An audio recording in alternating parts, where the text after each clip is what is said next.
Uncle Serm, weathered hands gripping his machete, led the way. His movements were deliberate, each step taken with the wisdom of years spent navigating these very paths. The bamboo forest was his domain, a labyrinth he knew intimately. Sunlight, fractured by the dense canopy, dappled the forest floor. The interplay of light and shadow created an almost mystical atmosphere, as if the forest itself was alive and watching us.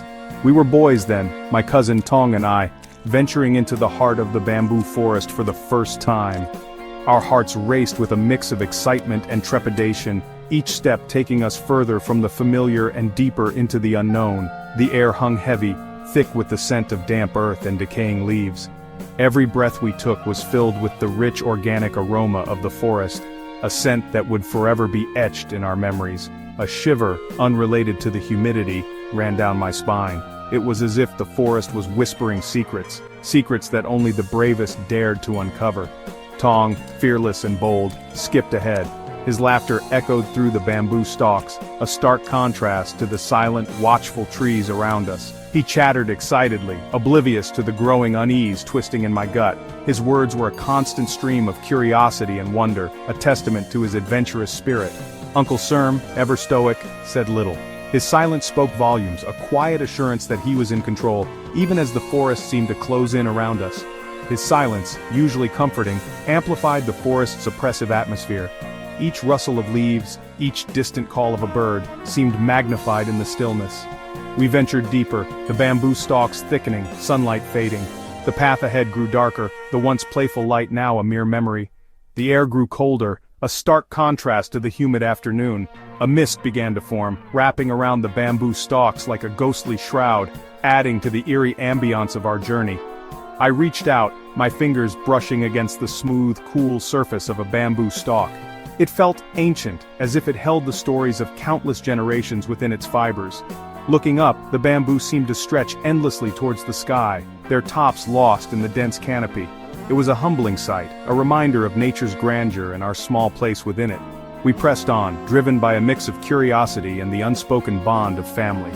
Each step took us further into the heart of the bamboo labyrinth, a journey that would shape our memories for years to come. The first whisper reached us subtly, a rustling amongst the leaves. Tong paused, his laughter dying abruptly. "Did you hear that?" he whispered, eyes wide. Uncle Serm stopped, his gaze sweeping the dense undergrowth.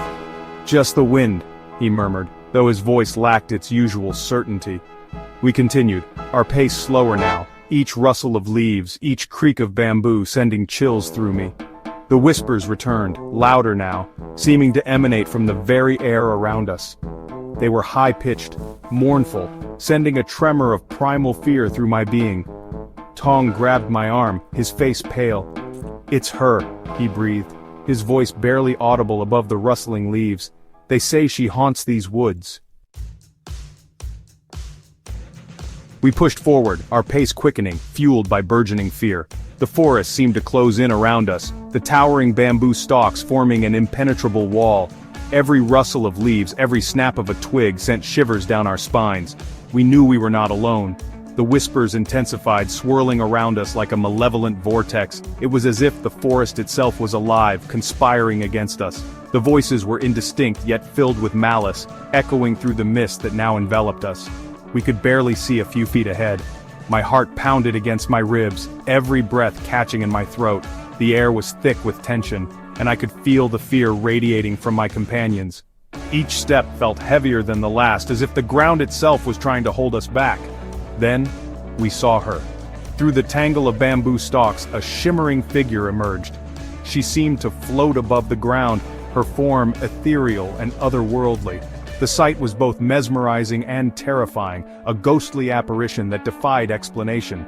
Pale as moonlight, she drifted towards us, her long black hair obscuring her face. Her movements were slow and deliberate, as if she was savoring our fear.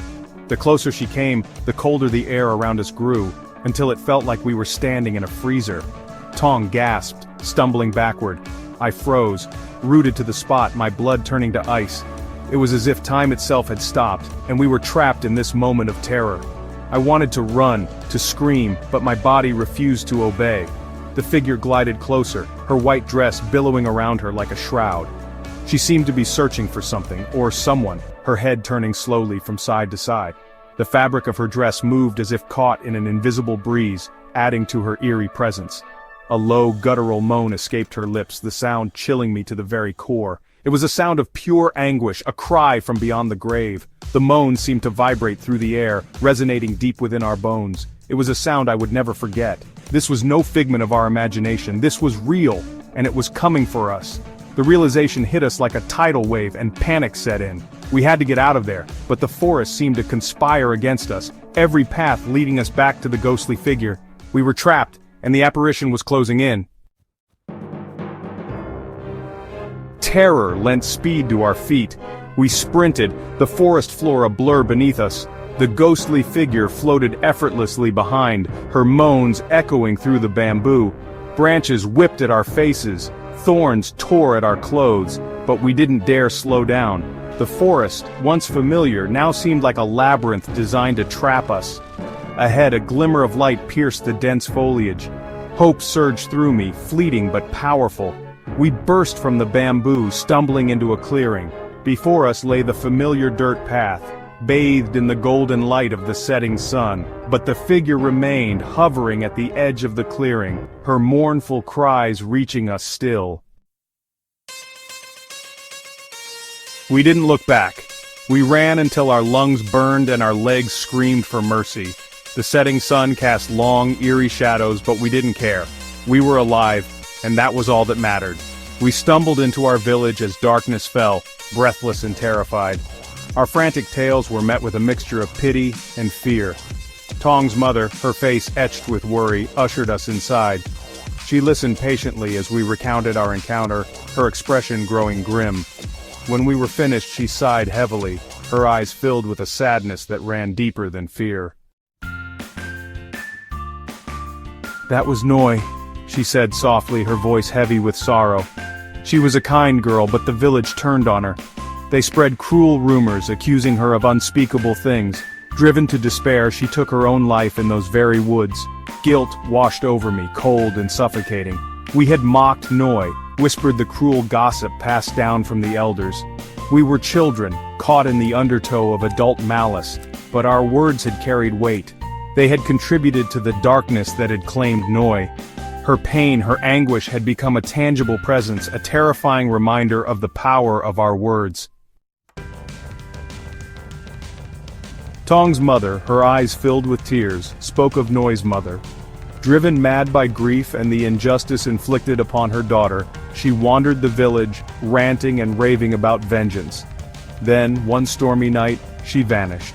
Some whispered that she had gone into the forest to join her daughter, her grief transforming into something darker.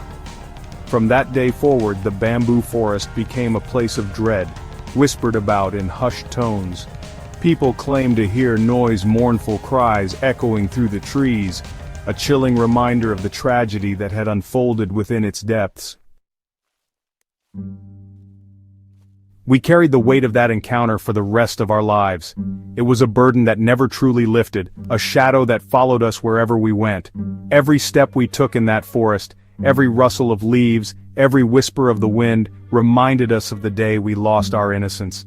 The memory of Noi's ghostly visage, the sound of her mournful cries forever etched into our minds. Her presence was a constant reminder of the consequences of our actions, a haunting echo that reverberated through our lives. We could never escape the sorrowful melody of her lament. It was a harsh lesson, learned at a tender age, about the destructive power of gossip. We were just children, unaware of the weight our words could carry, the damage they could inflict. But that day, we learned that words could be as sharp as knives, cutting deeper than we ever imagined. The lasting impact of ill words. They lingered in the air, poisoning everything they touched, leaving scars that never fully healed. We saw the pain in Noi's eyes, the hurt that our careless whispers had caused, and we knew we could never take them back. We had been careless, thoughtlessly repeating the venomous whispers of others, not realizing the harm we were spreading. It was so easy to get caught up in the excitement of a secret, to feel powerful by knowing something others didn't. But that power was an illusion, a dangerous trap that led us down a dark path, and in doing so, played a part in a tragedy far greater than we could have imagined. Noi's fate was a direct result of our actions, a heavy burden that we would carry for the rest of our lives. The forest, once a place of joy and adventure, became a place of sorrow and regret. The bamboo forest, once a place of adventure and wonder, where we played and laughed without a care in the world, was now tainted by our actions. It was no longer a sanctuary but a reminder of our guilt and the price of our thoughtlessness. Became a chilling reminder of our transgression. The mist that hung in the air seemed to whisper our sins back to us, a constant reminder of the day we lost our way. The once vibrant colors of the forest were now muted, overshadowed by the weight of our remorse. It stood as a silent sentinel, a testament to the enduring power of grief. The tall bamboo trees, once symbols of strength and resilience, now seemed to bow under the weight of our sorrow. They were witnesses to our fall from grace, silent observers of our pain, and the heavy price of unchecked malice. We learned that day that words have power, and with that power comes responsibility. The forest, with its solemn beauty, became a place of reflection, a reminder of the consequences of our actions and the importance of kindness and empathy. Years have passed, but the memory of that encounter in the bamboo forest remains vivid. It serves as a constant reminder of the responsibility we bear for our words and the lasting impact they can have on others. The haunting of the bamboo forest was not merely a tale of ghostly vengeance, but a profound lesson about the power of empathy and the importance of choosing kindness over cruelty. It is a lesson I carry with me to this day, a chilling reminder that the ghosts of our past have a way of finding us, even in the brightest of daylight.